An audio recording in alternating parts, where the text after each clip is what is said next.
নতুন বছর দিচ্ছে ওকে, আর মাত্র কিছুদিন বাকি। গাছে গাছে উড়ছে পাখি, বন্ধু তোমায় বলে রাখি, হ্যাপি নিউ ইয়ার। নতুন সকাল, নতুন দিন, নতুন করে শুরু, যা হয় না যেন শেষ।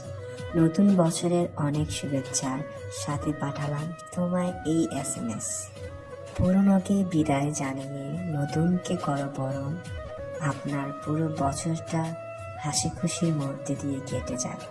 শুভ নববর্ষ।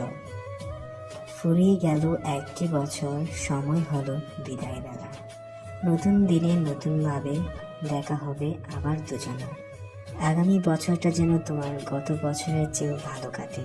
সেই সমস্ত সুখ ও আনন্দ যা তুমি গত বছরে পাওনি, তাই যেন এই বছরে পাও। Happy new year. শুধু প্রথম দিন নয়, বছরের প্রতিটি দিন যেন তোমার সুখে কাটে। Happy new year. ভিডিওটি ভালো লাগলে অবশ্যই একটা লাইক দেবেন এবং এরকম ভালোবাসার গল্প পেতে চ্যানেলটি সাবস্ক্রাইব করে রাখবেন।